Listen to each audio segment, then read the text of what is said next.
आप क्या समझते हैं मैं आपको यहाँ डांटता हूँ, घर में हमको भी सुनना पड़ता है। और कौन ऐसा आदमी है जिसको अपने घर में नहीं सुनना पड़ता है, बताइए तो जरा। ये पार्लियामेंट में जितने बैठे हैं नेता ना, यो करते हैं, वो करें, क्या करें, घर में सब सुनते हैं।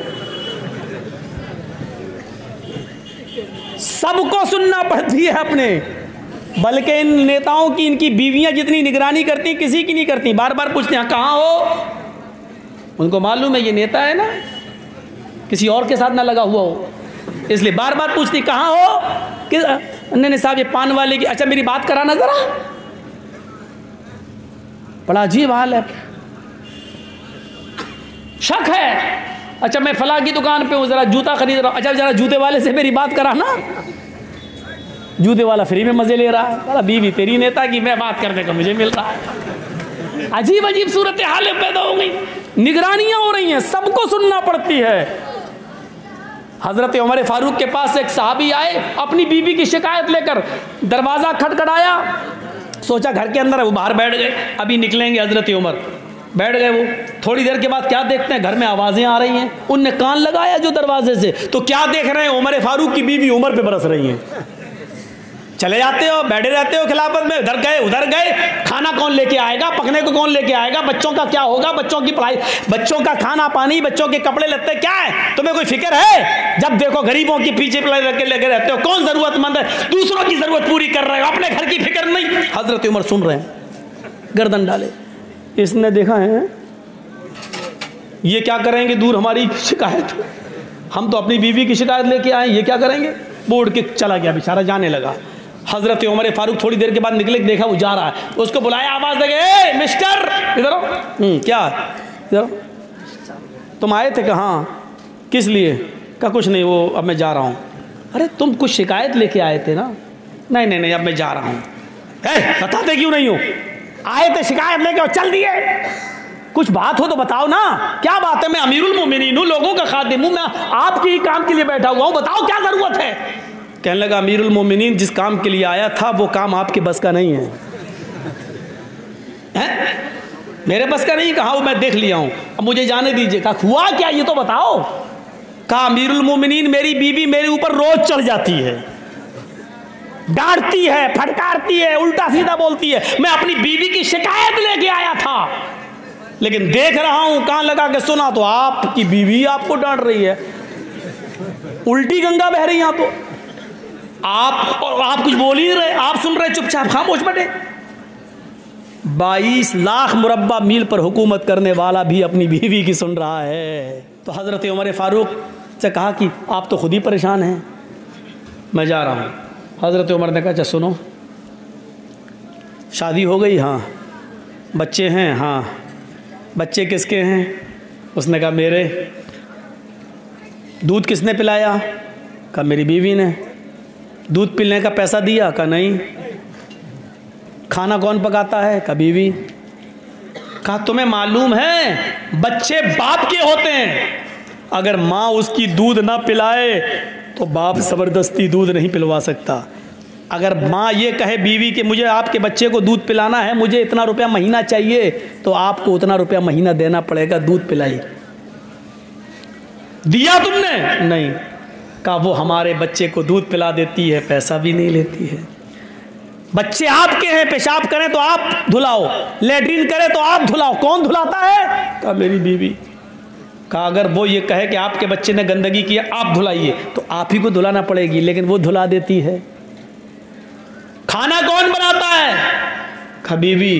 कहा जब निकाह हुआ था तो तुमसे खाना पकाने की शर्त नहीं थी, उसमें यह था कि इतने इतने रुपए मेहर के बस तुम्हारे साथ निकाह किया जा रहा है, क्या तुमने कबूल किया?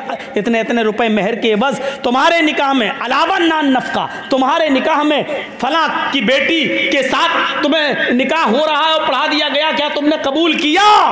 अलावा नान नफका, 5,000 रुपये मेहर, 10,000 रुपये मेहर, अलावा नान नफका, 2 तोले सोना, अलावा नान नफका, ये होता है।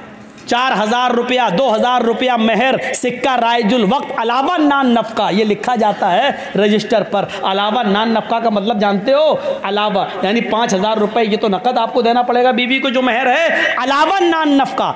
अलावा नान नफके का मतलब रोटी और कपड़ा और खर्चा, कपड़ा खर्चा, दवा, ये सब आपकी जिम्मेदारी है। खाना आपकी जिम्मेदारी है। अगर आपकी बीवी खाना नहीं बनाती है तो आप ज़बरदस्ती नहीं बनवा सकते हो, चल खाना पका, नहीं। वो कह सकती है नहीं हम नहीं पकाएंगे, जाओ क्या कर लोगे। कहने लगा अमीरुल मोमिनीन खाना पकाना बीवी की जिम्मेदारी नहीं है। कहा नहीं। बच्चे अच्छे धुलाना बीवी, ठीक है ठीक है, हमको बता दिया यही ठीक है, कहीं मेरी बीवी को मत बता देना, हम जाके सुन लेंगे थोड़ी बहुत बातें। अगर ये बता दिया तो सर पे चढ़ जाएगी, कल से खाना भी हमें बनाना पड़ेगा, पेशाब पायखाना भी हमें धोना पड़ेगा। हजरत उमर ने कहा कि जब वो सब कुछ कर देती है तो थोड़ी सुन लिया करो, जाओ थोड़ी सुन लिया करो, इतना भी नहीं सुन सकते हो। कहा नहीं सुन लूँगा, थोड़ी नहीं, अब तो जितनी सुनाएगी उतनी सुन लिया करूँगा। ठीक है आपने मुझे बता दिया, मतलब खाना पकाने से तो बेहतर है, पेशाब पायखाना धोने से तो बेहतर है, सुन लूँ, सुनने में क्या जा रहा। ऐसा ही होना चाहिए। अल्लाह के रसूल किस तरीके से अपनी बीवी के साथ रहे।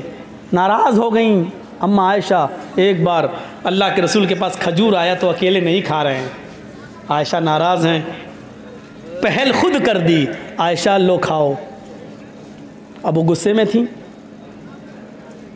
नहीं खाऊंगी, भोग नहीं है, चेहरा फेर लिया। अल्लाह के रसूल उधर से आए, इधर आ गए, आयशा चलो गुस्सा थूको, लो खाओ।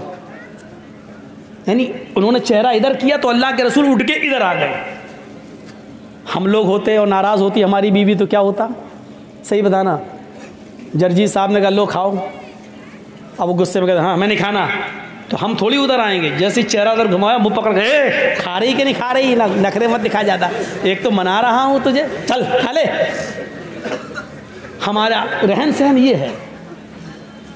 अल्लाह के रसूल वहाँ जाते हैं, आयशा मोहब्बत का अंदाज देखो।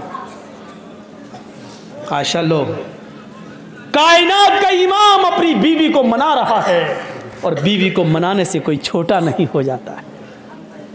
ये याद रखो, जो लोग ये समझते हैं कि बीवी को मनाने से हमारी शान घट जाएगी, लोग जोरों के गुलाम कहेंगे, उनका रांची के पागल खाने में उनका इलाज करो। जो बीवी को मनाने में ये समझता है कि मेरी शान घट जाएगी, तो माफ़ करना, तू और शान और शौकत में तू शाहजहां नहीं है, औरंगज़ेब नहीं है। कायनात का इमाम बीवी को मना रहा है, अल्लाह का प्यारा नबी बीवी को मना रहा है, और अल्लाह के बाद जिसका मकाम और मर्तबा सबसे बड़ा हो वो अपनी बीवी को मना रहा है। लो खाओ आयशा, गुस्सा थूको। उन्होंने फिर इधर चेहरा कर लिया, मैंने कहा ना कि मुझे भूख नहीं लग रही है, फिर चेहरा इधर आ गए। अब गले में हाथ डाल लिया, सर पे, आयशा नहीं, चलो मुंह खोलो।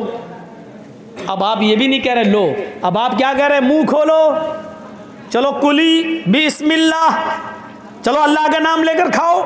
हज़रत आयशा भी जानती थी कि ज़्यादा नहीं कहलवाना चाहिए, 1-2 बार हो गया, 3 बार से ज़्यादा होना भी नहीं चाहिए, तो वो भी अब मान गई, लेकिन तंज भरा जुमला फिर भी कह दिया, लो चलो मुंह खोलो, कुली बिस्मिल्लाह, अल्लाह का नाम लेके खाओ। ऐसा लग रहा है जैसे इससे पहले मैं अपने बाप का नाम लेके खाती थी। खा लिया, हंसने लगी, दोनों मुस्कुरा दिए। शैतान इसी चीज़ से जलता है कि मियाँ बीवी में हमने आग लगाई और ये एकदम मन गए। शैतान को सबसे ज़्यादा तकलीफ़ तब होती है। अब अल्लाह के रसूल कहते हैं नहीं खा रही, मर भूखी, हट। तो क्या होता, वो उधर टेढ़ी तो है ही औरत जात, और हम और छोड़ देते तो तलाक पे नौबतें आ जाती हैं। तो तलाक पे नौबतें नहीं आने दीजिए मेरे भाइयों, मनाओ। अल्लाह के रसूल अपनी बीवी के साथ जब चल रहे हो, कोई नहीं है, एक बाग, एक जंगल से गुजर हो रहा, बाग से, हदीका, गार्डन से, तो अल्लाह के रसूल ने, हज़रत आयशा ने कहा अल्लाह के नबी चलो ज़रा दौड़ते हैं, कौन आगे निकल जाए। अल्लाह के नबी दौड़े, हज़रत आयशा दौड़ी, दोनों दौड़े, आयशा आगे निकल गई, अल्लाह के नबी पीछे रह गए। हज़रत आयशा कहती हैं, आयशा अल्लाह के नबी आप तो हार गए, मैं जीत गई। मैं कामयाब हो गई, मैं जीत गई। आपने कहा जी कोई बात नहीं, आप जानते हैं बीवी जीती तब भी मेरी खुशी, मैं जीतता तब भी मेरी खुशी, लेकिन बीवी जीत गई, उसको खुशी हो रही तो होने दो। आय हाय हाय। 3-4 साल के बाद फिर उसी रास्ते से गुजर हो रहा है। अल्लाह के नबी ने कहा आयशा कुछ याद आया? हाँ आया, यहाँ हम लोग 4 साल पहले दौड़े थे। हाँ। हज़रत आयशा कहती चलिए फिर दौड़ लगाते हैं, देखें कौन आगे निकल जाए। फिर दौड़े, अब अल्लाह के नबी आगे निकल गए, आयशा पीछे रह गई। औरत को खुशी होती है तो गुस्सा भी बहुत जल्दी आता है, ये फितरत है औरत की। अल्लाह के नबी ने कहा क्या हुआ? कुछ नहीं। अच्छा वो पीछे रह गई इसलिए ना। आपने कहा आयशा देखिए, समझ गए, शौहर वो होता है जो अपनी बीवी का चेहरा पढ़ ले। समझ गए, आज बेचारी पीछे रह गई है इसलिए तकलीफ हो रही है। आपने कहा आयशा पहले तुम क्यों आगे निकली थी मालूम है? कहा क्यों? कहा पहले तुम पतली दुबली थी, इसलिए दौड़ती हुई आगे निकल गई थी। इन 4 सालों में तुमने कुछ खाया है, मदीने के खजूरों ने तुम्हें थोड़ा मोटा कर दिया है, पहले से तुम्हारा वजन थोड़ा बढ़ गया है, इसलिए पीछे रह गई, मैं आगे निकल गया। हाँ हो सकता है। अभी भी अल्लाह के नबी समझ रहे हैं कि वो खुशी नहीं है जो होनी चाहिए।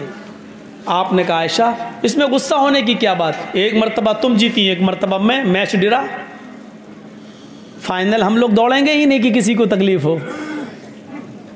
अब आयशा ने दिमाग लगाया, अम्मा आयशा हाँ बात तो सही है, एक मरतबा मैं भी तो जीत चुकी हूँ और एक मरतबा आप, अभी तो बराबर हुआ है। तब तो शौहर नब्ज समझता है बीवी किस बात से खुश होती है। आपने कभी नब्ज समझने की कोशिश की? नब्ज पढ़िए, पहचानिए, हर चीज औरत मुंह से नहीं कहती है। एक बार गुस्सा भी आया अल्लाह के रसूल को और किसी बात पर गुस्सा होकर कसम खा ली कि मैं 1 महीने तुम लोगों से बात नहीं करेंगे, किसी बीवी से हम नहीं मिलेंगे।